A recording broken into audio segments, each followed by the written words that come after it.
Welcome to the last lesson in network theorems. ഇന്ന് നമ്മൾ discuss ചെയ്യാൻ പോകുന്നത് നിങ്ങളുടെ ടോപ്പിക്കിൽ ലാസ്റ്റായി പറയുന്ന മാക്സിമം പവർ ട്രാൻസ്ഫർ തിയറം എന്നുള്ള ടോപ്പിക്കാണ്. So maximum power transfer theorem എന്നുള്ളത് പേര് മനസ്സിലാക്കാം, പവർ മാക്സിമം ട്രാൻസ്ഫർ ചെയ്യാം. ഇപ്പോൾ നമുക്ക് ഒരു ലോഡ് റെസിസ്റ്റൻസ് ഉണ്ടെന്ന് വിചാരിക്കാം. ലോഡ് എന്ന് പറയുമ്പോൾ അതൊരു അപ്ലയൻസ് ആവാം. ആ അപ്ലയൻസിലേക്ക് ഒരു ജനറേറ്ററിൽ നിന്ന് പവർ ട്രാൻസ്മിറ്റ് ചെയ്യണം. സോ ഈ അപ്ലയൻസിൽ നിന്ന് ജനറേറ്ററിലേക്ക് പവർ ട്രാൻസ്മിറ്റ് ചെയ്യുന്നത് that power transmission depends on the value of R L, on the value of the internal resistances R G and R etcetera. ഏകരം ആർ എൽ 0 ആണെങ്കിൽ, ലോഡ് തീരെ ഇല്ലെങ്കിൽ എന്ത് ചെയ്യും, ഇതിലൂടെ പാസ് ചെയ്യുന്ന കറണ്ട് മാക്സിമം ആയിരിക്കും. പക്ഷേ ഇവിടെ ഉണ്ടാകുന്ന വോൾട്ടേജ് 0 ആണ്, because R L is equal to 0. Therefore power V into I will be 0. R L എന്നുള്ളത് ഇൻഫിനിറ്റി ആണെങ്കിൽ, അതായത് ആർ എൽ മാക്സിമം ആണെങ്കിൽ, ഇൻഫിനിറ്റി ആയാൽ റെസിസ്റ്റൻസ് മാക്സിമമായി പക്ഷേ കറണ്ട് 0 ആയിരിക്കും. അപ്പോഴും power V into I is equal to 0. So voltage എന്നുള്ളത് 0 ആണെങ്കിലും, അതായത് ഷോർട്ട് സർക്യൂട്ട് ആവുന്ന സമയത്ത് ആർ എൽ 0, വോൾട്ടേജ് മാക്സിമം ആണെങ്കിൽ, അതായത് ഓപ്പൺ സർക്യൂട്ട്, അപ്പോൾ കറണ്ട് 0 ആവും. രണ്ട് കേസിലും പവർ 0 ആണ്. അപ്പോൾ ഇവിടെ മാക്സിമം പവർ വരണമെങ്കിൽ there is an optimum case. അത് കണ്ടെത്താൻ നമ്മളിവിടെ ചെയ്യുന്നത് മാക്സിമം പവർ ട്രാൻസ്ഫർ തിയറം. ഇതിന് ഒരുപാട് ആപ്ലിക്കേഷൻ ഉണ്ട്. മിക്കവാറും ട്രാൻസ്മിഷൻ ലൈൻ എന്ന് പറയുമ്പോൾ ഇലക്ട്രോമാഗ്നറ്റിക് വേവിൻ്റെ transmission from one place to another place through a guided structure, അതിന് ട്രാൻസ്മിഷൻ ലൈൻ എന്ന് പറയും. അതുപോലെ ആൻറ്റിന എന്ന് പറയുമ്പോൾ ഇലക്ട്രോമാഗ്നറ്റിക് വേവിൻ്റെ അൺഗൈഡഡ് സ്ട്രക്ചർ എന്ന് വെച്ചാൽ ഒരു എയറിലേക്ക് ട്രാൻസ്മിറ്റ് ചെയ്യുക. ഇവിടെ എല്ലാം നമുക്ക് വേണ്ടത് മാക്സിമം പവർ ട്രാൻസ്ഫറാണ്. അപ്പോൾ അവിടെ മാക്സിമം പവർ ട്രാൻസ്ഫർ എന്ന് പറയുമ്പോൾ എഫിഷ്യൻസി റെഡ്യൂസ് ചെയ്യുന്നുണ്ട്, that we will see later. അതായത് ജനറേറ്ററിൽ നിന്ന് പ്രൊഡ്യൂസ് ചെയ്ത പവർ ഫുള്ളായിട്ട് ഇവിടേക്ക് എത്തുക എന്നുള്ളതല്ല എയിം. മാക്സിമം പവർ നമ്മൾ ലോഡിൽ ഉണ്ടാക്കുക എന്നുള്ളതാണ് നമ്മുടെ ഇവിടുത്തെ എയിം വരുന്നത്. So there we use the maximum power transfer in these applications, and in many other applications this maximum power transfer should be avoided because of the low efficiency. And we will see in the last section that at maximum power transfer the maximum power efficiency is only 50%. So we will discuss it. This theorem can be applied for both the AC and DC circuits, so we will discuss DC circuits here. For DC networks, the theorem can be stated as a resistive load will abstract maximum power from a network when the load resistance is equal to the resistance of the network as viewed from the output terminals, with all energy sources removed, leaving behind their internal resistances. So this is a technical definition. You can draw a simple definition, that is, a resistive load will abstract maximum power from a network when the load resistance is equal to the internal resistance of the network as viewed from the terminals. ഇപ്പോൾ ഈ ടെർമിനലിൽ, ഇപ്പോൾ A B എന്നുള്ള ടെർമിനലിൽ across ഞാനൊരു R L എന്നുള്ള load resistance കൊടുത്തിട്ടുണ്ട്. ഇപ്പോൾ ഈ ആർ എൽ എന്നുള്ള ലോഡ് റെസിസ്റ്റൻസിലേക്ക് മാക്സിമം പവർ വരുന്നുണ്ടാവുക എപ്പോഴാണെന്ന് വെച്ചാൽ when R L is equal to the open circuit resistance across A and B of the remaining network. R L remove ചെയ്തിട്ട് ബാക്കി നെറ്റ്വർക്കിൻ്റെ ഓപ്പൺ സർക്യൂട്ട് റെസിസ്റ്റൻസ് നോക്കാം. That is the internal resistance എന്ന് പറയും. Internal resistance of the circuit network. ആ നെറ്റ്വർക്കിൻ്റെ internal റെസിസ്റ്റൻസും R എല്ലും ഈക്വൽ ആവുന്ന സമയത്താണ് എന്ത് ചെയ്യുക, മാക്സിമം പവർ ട്രാൻസ്ഫർ ചെയ്യുക. That is this statement. So we have to prove it. For that we consider a generator having an EMF E. Suppose the generator has an internal resistance Rg, and the generator has an internal resistance Rg, and R is the resistance of the connecting wires in the network, because there may be a network of resistances. So the effective resistance of that network is capital R, and this network has a terminal A and B. In this terminal we are connecting an external load resistance RL. So with respect to RL, both this Rg, that is internal resistance of the generator, and the effective resistance of the connecting wires and the network of resistances is R. So these two comes in series. So we can say Rg plus R is the total internal resistance of the network. ഈ നെറ്റ്വർക്കിൻ്റെ total internal resistance R G plus R ആണ്. അപ്പോൾ അതിന് ഈ R ജിയും R I നമുക്ക് R I എന്നുള്ള ഒരു റെസിസ്റ്റൻസ് കൊണ്ട് റീപ്ലേസ് ചെയ്യാം. So this is R I. RI എന്നുള്ളത് it is the total internal resistance of the circuit as viewed from A and B. ഈ A, B ടെർമിനലിൽ നിന്ന് നമ്മൾ ഈ സർക്യൂട്ടിലേക്ക് ഇങ്ങോട്ട് നെറ്റ്വർക്കിലേക്ക് ഇങ്ങോട്ട് നോക്കുമ്പോൾ കിട്ടുന്ന റെസിസ്റ്റൻസ് ആണ് RI. അപ്പോൾ RI എന്നുള്ളത് ജനറേറ്ററുമായിട്ട് സീരീസ് വരുന്നുണ്ട്. RL എന്നുള്ള നമ്മൾ എക്സ്റ്റേണലി ആ ടെർമിനലിനെ ക്രോസ് കണക്ട് ചെയ്യുന്നുണ്ട്. Now in this circuit, current drawn from the generator is E by RI plus RL. Now power delivered to the load, P is equal to I square RL. I square RL അനുസരിച്ച് it will be E by RL plus RI whole square into RL. So E square by RL plus RI whole square into RL. ഇതാണിപ്പോൾ നമ്മുടെ ലോഡിൽ ഉണ്ടാകുന്ന പവർ. നമ്മുടെ aim എന്താണെന്ന് വെച്ചാൽ maximum power transfer പറയുന്നത് we have to maximise this PL. അപ്പോൾ മാക്സിമൈസ് എന്ന് പറയുമ്പോൾ പവർ എന്നുള്ളത് മാക്സിമം ആവണം. പവർ മാക്സിമം ആവണം എന്ന് പറഞ്ഞാൽ അതിൻ്റെ ഡിഫറൻഷ്യൽ 0 ആവണം with respect to RL. RL ഇങ്ങനെ വേരി ചെയ്യാണ്. നമ്മൾ RL വേരി ചെയ്യുമ്പോൾ എപ്പോഴാണോ പവർ മാക്സിമം വരുന്നുണ്ടാവുക ആ സമയത്ത് DPL by DRL 0 ആയിരിക്കും. So differentiating we get DPL by DRL is equal to ഈ ഫോമുല അനുസരിച്ച് E square എന്നുള്ളത് ഒരു കോൺസ്റ്റൻ്റ് ആണ്. So E square can be taken out. Then RL by RL plus RI square ആണ്. So first differential of RL എടുക്കുകയാണെങ്കിൽ it is 1. With respect to RL എടുക്കുന്നത് so 1 by RL plus RI whole square plus RL into differential of 1 by RL plus RI whole square, that is minus 2 by RL plus RI whole cube എന്ന് വരും. minus 2 by RL plus RI whole cube into differential of RL plus RI, it is 1. So this is equal to 0 എന്നർത്ഥം. DPL by DRL 0 ആണെങ്കിൽ ഇത് 0 ആയിരിക്കും.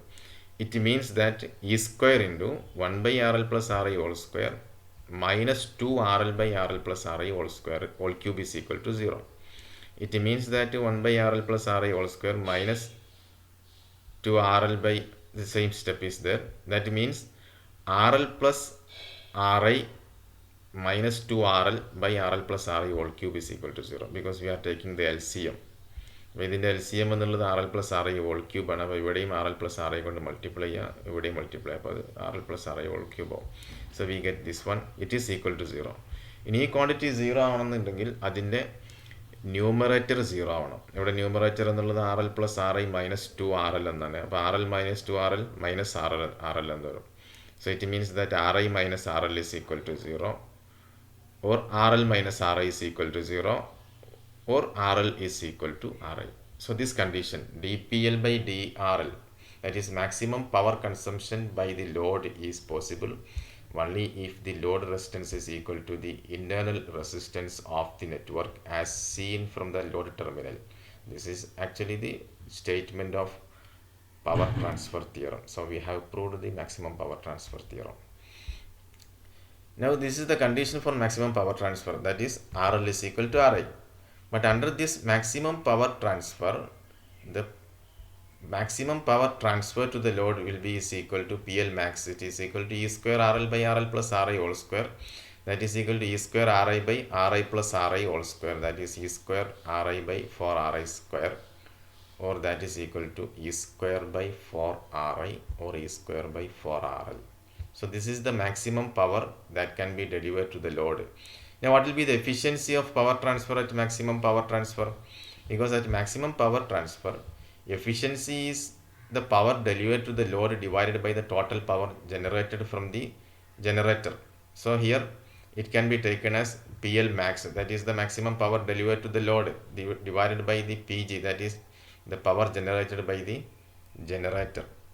Now the total power generated by the generator is E into I, where E is the EMF and I is the current drawn from the cell from the generator. That is equal to I is E by RL plus RI, so that is equal to E square by RL plus RI, that is equal to E square by 2 RL, because under power maximum power transfer RI is equal to RL, so this is E square by 2 RL, and the maximum power delivered to the load is E square by 4 RL. Maximum power produced, total power generated from the generator is E square by 4L. Out of that, E square by 4L is delivered to the load. Therefore, the power efficiency, it is power delivered to the load divided by total power generated, it will be equal to 50%. Because remaining 50% is dropped across the internal resistance, because RI is also equal to RL. അപ്പോൾ ഇവിടെ നമ്മൾ generator ഉണ്ടാക്കുന്ന പവറിൻ്റെ പകുതി മാത്രമേ ആർക്ക് കിട്ടുള്ളൂ, load റെസിസ്റ്റൻസിന് കിട്ടുന്നുണ്ടാവുള്ളൂ. ബാക്കി പകുതി ആ സർക്യൂട്ടിന് ഇൻറ്റേർണൽ റെസിസ്റ്റൻസിനുള്ളിൽ തന്നെ ഡ്രോപ്പായി പോകും. So although this is a maximum power transfer, അതായത് ലോഡിലേക്ക് പവർ മാക്സിമം വരും, but here the efficiency is only 50% under maximum power transfer condition. So due to this 50% efficiency, maximum power transfer എന്നുള്ളത് it is not always desirable.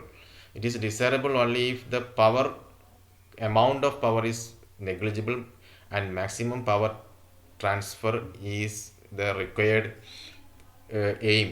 അതിനൊരു എക്സാമ്പിളാണ് transmission line എന്നുള്ളത്, antenna എന്നുള്ളത്. അപ്പോൾ അവിടെയെല്ലാം നമ്മൾ മാക്സിമം പവർ ട്രാൻസ്ഫർ ഉപയോഗിക്കും. ബാക്കിയുള്ളത് നമ്മൾ ഉപയോഗിക്കാറില്ല. ഒരു എക്സാമ്പിൾ പറയുകയാണെങ്കിൽ നമ്മുടെ പവർ ട്രാൻസ്മിഷൻ സിസ്റ്റം, അതായത് നമ്മൾ ഇലക്ട്രിസിറ്റി ഇപ്പോൾ ജനറേറ്ററിൽ നിന്ന് നമ്മുടെ നാട്ടിലേക്ക് ഇലക്ട്രിസിറ്റി ഒരു ലൈന് വഴി ക്യാരി ചെയ്യുന്ന സമയത്ത് അവിടെ ഒരിക്കലും നമ്മൾ മാക്സിമം പവർ ട്രാൻസ്ഫർ അല്ല ഉപയോഗിക്കുന്നത്. മാക്സിമം പവർ ട്രാൻസ്ഫർ ഉപയോഗിക്കുക എന്ന് പറഞ്ഞാൽ ജനറേറ്ററിൽ നിന്നുള്ള പവറിൻ്റെ പകുതി ആ നെറ്റ്വർക്കിൽ ലോസായി പോകും. അപ്പോൾ അവിടെ നമ്മൾ ചെയ്യുന്നുണ്ടാവുക പവർ എഫിഷ്യൻസി കൂട്ടാനാണ് ശ്രമിക്കുന്നുണ്ടാവുക. എന്ന് വെച്ചാൽ ജനറേറ്റ് ചെയ്ത പവർ ഏകദേശം ഫുള്ളായിട്ട് ഇവിടെ നമ്മുടെ ഔട്ട്പുട്ടിലേക്ക് എത്തിക്കാനാണ്. മാക്സിമം എത്തിക്കുക എന്നുള്ളതല്ല, എഫിഷ്യൻസി മാക്സിമം ആക്കലാണ് നമ്മുടെ എയിം. സോ മാക്സിമം പവർ ട്രാൻസ്ഫറിൻ്റെ കേസിൽ at the condition of maximum power transfer power efficiency is only 50%. Now examples. ഇപ്പോൾ ഇവിടെ ഒരു എക്സാമ്പിൾ തന്നിട്ടുണ്ട്. In the circuit diagram 15 volt 3 2 1 RL is there, AB. Find the value of RL such that maximum possible power will be delivered to the RL. Also find the value of maximum power and power supplied by source under these conditions. അപ്പോൾ അതിന് നമ്മൾ ചെയ്യേണ്ടത് A B എന്നുള്ള RL remove ചെയ്യുന്നത്, എന്നിട്ട് A B കണ്ടെത്താൻ. അപ്പോൾ ആദ്യം ചെയ്യേണ്ടത് ഇതിൻ്റെ ഇൻറ്റേർണൽ റെസിസ്റ്റൻസ് കണ്ടെത്താം. Removing all short circuit, all sources by short circuit. അപ്പോൾ remove RL, find equivalent Thevenin circuit to find. അപ്പോൾ കറണ്ട്, അപ്പോൾ ആദ്യം നമ്മൾ ചെയ്യാൻ പോകുന്നത് തെവനിൻസ് വോൾട്ടേജ് കണ്ടെത്താൻ. തെവനിൻസ് വോൾട്ടേജ് എന്ന് പറയുമ്പോൾ എന്തിനാന്ന് വെച്ചാൽ ഈ സർക്യൂട്ടിനെ നമ്മൾ മിനിമൈസ് ചെയ്തിട്ട് ഈ ഒരു ഫോമിലേക്ക് എത്തിക്കണം. ഒരു വോൾട്ടേജ് അതുമായി സീരീസിൽ ഒരു current. This is called Thevenin circuit എന്ന് നിങ്ങൾ പറയുന്നുണ്ടാവും. അപ്പോൾ ആ തെവനിൻസ് ഇക്വലന്റ് സർക്യൂട്ടിൻ്റെ ഫോമിലേക്ക് റെഡ്യൂസ് ചെയ്യണം. അപ്പോൾ അതിന് വേണ്ടി RL റിമൂവ് ചെയ്തു. എക്കും ബിക്കും അക്രോസ് ഉള്ള ഓപ്പൺ സർക്യൂട്ട് വോൾട്ടേജ് കണ്ടെത്താൻ പോവാണ്. അപ്പോൾ ഇവിടെ 15 volt ബാറ്ററിയിൽ നിന്നും ഡ്രോ ചെയ്യുന്ന current it will be 15/3 + 3. So it is equal to 15/3 + 3 എന്ന് പറയുമ്പോൾ ഇറ്റ് ഈസ് അത്രയും വോൾട്ടേജ് വരുന്നുണ്ട്. ദാറ്റ് ഈസ് 2.5 ആംപിയർ എന്ന് വരും കറണ്ട്. നൗ ദാറ്റ് 2.5 ആംപിയർ എന്നുള്ള കറണ്ട് 3 ohമിലൂടെ പാസ് ചെയ്യുന്നുണ്ട്. So the voltage across A and B, അതാണ് ഓപ്പൺ സർക്യൂട്ട് വോൾട്ടേജ്. ആ വോൾട്ടേജ് എന്നുള്ള it will be voltage across 3 ohm. So V Thevenin that is equal to 2.5 × 3, that will be equal to 7.5 volt. ഇവിടെ 2 ohമിലൂടെയും 1 ohമിലൂടെയും current ഒന്നും pass ചെയ്യുന്നില്ല, കാരണം A B എന്നുള്ള terminal open ആണ്. So open circuit voltage across A B or V Thevenin is equal to 7.5 volt. ഇനി അതിൻ്റെ effective resistance കണ്ടെത്തണം. Open circuit resistance across A and B എന്ന് പറയുമ്പോൾ ഇവിടെ നമ്മൾ 15 എന്നുള്ളത് ഷോർട്ടാക്കി മാറ്റും. അപ്പോൾ 3 യും 3 യും കൂടി പാരലൽ വരും. Now 2 and 1 are in series with this parallel combination. അപ്പോൾ ഇതിൻ്റെ എഫക്റ്റീവ് റെസിസ്റ്റൻസ് വരിക 2 + 3 parallel 3 + 1. അപ്പോൾ 2 + 1 3 + 3 parallel 3 1.5 ആവും. അപ്പോൾ 3 + 1.5 4.5 ohm എന്ന് വരും. So the effective equivalent circuit is 7.5 volt V Thevenin, അതുമായി സീരീസിൽ ഒരു 4.5 ohm. അപ്പോൾ ഇതിൻ്റെ ഇൻറ്റേർണൽ റെസിസ്റ്റൻസ് അവിടെ നമ്മൾ എന്ത് കണക്ട് ചെയ്യുന്നത്, നമ്മുടെ RL കണക്ട് ചെയ്യുന്നത്. So as viewed from the terminal AB, internal resistance of the circuit is 4.5 ohm. അപ്പോൾ RL എന്നുള്ളത് മാക്സിമം പവർ ട്രാൻസ്ഫർ ആവണമെന്നുണ്ടെങ്കിൽ ഒന്നാമത്തെ answer RL should be equal to R Thevenin or RI, that is equal to 4.5 ohm. Maximum power drawn by RL is it is E²/4RL. ഇവിടെ V Thevenin (²/4RL) എന്ന് വരും. That is equal to 3.125. Now what is the total power generated? It is equal to 2 into this one, because പകുതി power അതിനുള്ളിൽ drop ചെയ്ത് പോകുന്നുണ്ടാവും. Since the equal power is developed in R Thevenin, total power supplied by the source is 6.250 watt. Now determine the value of load resistance RL. Here it is the RL for which maximum power will transfer from source to load. Also find the maximum power delivered to load RL. അപ്പോൾ ഇവിടെ രണ്ട് source ഉണ്ട്. 12 volt ഉണ്ട്, 8 ampere സോഴ്സും ഉണ്ട്. അപ്പോൾ RL എന്നുള്ള ആദ്യം റിമൂവ് ചെയ്തിട്ട് നമുക്ക് അതിൻ്റെ ഓപ്പൺ സർക്യൂട്ട് റെസിസ്റ്റൻസ് കണ്ടെത്താം, ദെൻ ഷോർട്ട് സർക്യൂട്ട് കറണ്ട് കണ്ടെത്താം. സോ ഫസ്റ്റ് വൺ നമുക്ക് ഇത് പല രീതിയിൽ നിങ്ങൾക്ക് ഇത് സോൾവ് ചെയ്യാം.